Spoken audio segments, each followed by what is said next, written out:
Hello மக்களே, welcome to SP cinephile YouTube channel. நீங்கள் பார்க்க போகிறது இன்னைக்கு ஜியோ சினிமாஸில் ரிலீஸ் ஆன பிளாக் அவுட் அப்படிங்கிற ஹிந்தி படத்தோட ரிவ்யூ தான் பார்க்க போறீங்க. இந்த படத்தில் விக்ரந்த் மாசி, சுனில் குரோவர், மௌனி ராய் இவங்கெல்லாம் நடிச்சிருக்காங்க. இந்த படத்தை டைரக்ட் பண்ணவர் தேவாங் பாஸ்வார். இப்போ இந்த படத்தோட ரிவ்யூக்கு போகிறதுக்கு முன்னாடி என்னோட சேனல் இப்போ தான் ஃபர்ஸ்ட் டைம் பார்க்கணும், சப்ஸ்கிரைப் பண்ணி சப்போர்ட் பண்ணுங்க. வாங்க இப்போ மூவிக்குள்ள போகலாம். படத்தோட கதையை பொறுத்த வரைக்கும் படத்தோட ஹீரோ விக்ராந்த் ஒரு கிரைம் ரிப்போர்ட்டர், ஒரு ஸ்டிங் ஆபரேஷன் பண்ணணும் அப்படிங்கிறதுக்காக பெரிய புள்ளிங்கள் எல்லாமே அவங்களுக்கே தெரியாம அவங்களோட கெட்ட சைடை வீடியோ எடுத்து ஒரு மெமரி கார்டில் வச்சிருக்காரு. அப்படியே கட் பண்ணும் அப்படின்னா படத்தோட ஆரம்பத்திலேயே பிளாக் அவுட் அப்படிங்கிறதுக்கு ஏற்ற மாதிரி ஒரு குரூப் ஆஃப் ராபர்ஸ் அந்த பூனே சிட்டியே இருட்டாக்கிட்டு ஒரு ஜுவல்லரியில இருந்து நகையெல்லாம் திருடிட்டு ஒரு வேன்ல கிளம்புறாங்க. அதே டைம்ல விக்ராந்த் ஒரு கார்ல போயிட்டு இருக்கும் போது அந்த வேனை இடிச்சு அந்த வேன் சரிஞ்சிருது. அந்த வேனை போய் பார்க்கும்போது தான் தெரியுது உள்ள ஏகப்பட்ட நகைகள் பாக்ஸ் எல்லாமே இருக்குது அப்படின்னு. அதுல இருந்து ஒரு பாக்ஸை மட்டும் எடுத்து இவர் கார்ல போட்டுட்டு ரொம்ப சந்தோஷமா நம்ம பெரிய பணக்காரன் ஆயிட்டோம் அப்படிங்கிற சந்தோஷத்துல வந்துட்டு இருக்கும் போது கார் குறுக்க ஒருத்தர் விழுந்துடுறாரு. அந்த டைம்ல மக்கள் எல்லாம் கூடிடுறாங்க. அந்த டைம்ல தான் சுனில் குரோவர் வராரு. பாக்குறது ரொம்ப பிச்சைக்கார மாதிரி தண்ணியை போட்டு வராரு. அவரு இந்த கொலையை நீதான் பண்ணிட்ட அப்படின்னு சொல்லி இவர் சும்மா மிரட்டி அந்த விழுந்தவனை கார்ல ஏத்திட்டு இவங்க ரெண்டு பேரும் தனியா போய் இவனை புதைச்சிடலாம் அப்படின்னு முடிவு பண்றாங்க. புதைக்கும் போது பாத்தீங்கன்னா இன்னும் ரெண்டு பேர் திருடங்க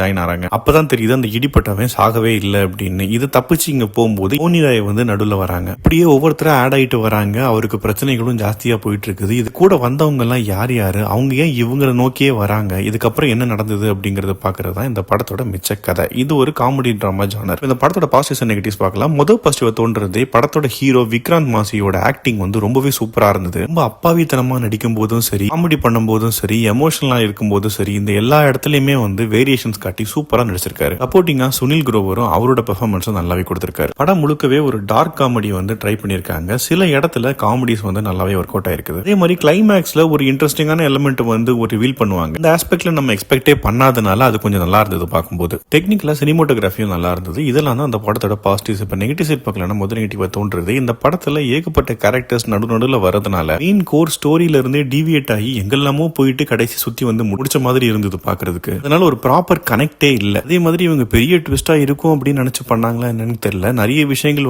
இன்ட்ரெஸ்டிங்கா சஸ்பென்ஸ் மாதிரி ரிவீல் பண்ணணும் ட்ரை பண்ணிருக்காங்க. பட் ஆனா அதெல்லாம் நமக்கு பார்க்கும்போது சஸ்பென்ஸாவே இருக்காது. அதே மாதிரி சில இடங்கள்ல தான் ஹியூமர்ஸ் ஒர்க் அவுட் ஆயிருக்குது. நிறைய இடங்கள்ல காமெடிஸ் எல்லாம் அவங்க பண்ணும்போது நமக்கு கண்டிப்பா கொஞ்சம் இரிட்டேட் ஆகும். அதே மாதிரி சுனில் குரோவருக்கு ஒரு பேக் ஸ்டோரி வச்சிருக்காங்க. அது ப்ராப்பரா ஒரு ஸ்டார்டிங்கோ எண்டிங்கோ எதுவுமே இல்லாம ஒரு மாதிரி பிளாங்கா முடிச்சிருப்பாங்க. மொத்தத்தில் இந்த படத்தை பத்தி சொல்லணும் அப்படின்னா ஒரு நைட்ல ஃபுல் படத்தையும் ஒரு காமெடி ட்ராக்கா கொண்டு போகணும் அப்படின்னு சொல்லி டைரக்டர் ட்ரை பண்ணிருக்காரு. ஆனா சிலதுதான் ஒர்க் அவுட் ஆச்சு தவிர பல இடங்கள்ல ஒர்க் அவுட் ஆகல. என்ன பொறுத்த வரைக்கும் ஒரு ஆவரேஜான மூவி தான். இல்ல செகண்ட் பார்ட்டுக்கு வர லீடு கொடுத்திருக்காங்க. அது எப்படி வரப்போகுது அப்படிங்கறது பொறுத்து இருந்து பார்க்கலாம். இது தமிழ் டப்பிங்லயும் அவைலபிளா இருக்குது. நீங்க வீக்கெண்ட் ஃப்ரீயா இருந்தீங்கன்னா ட்ரை பண்ணி பாருங்க. அடல் கண்டென்ட் பொறுத்த வரைக்கும் பெருசா எதுவுமே இல்ல. சோ ஃபேமிலியோட நீங்க பார்க்கலாம். அடுத்த ரிவ்யூல சந்திக்கிறேன். Bye, take care.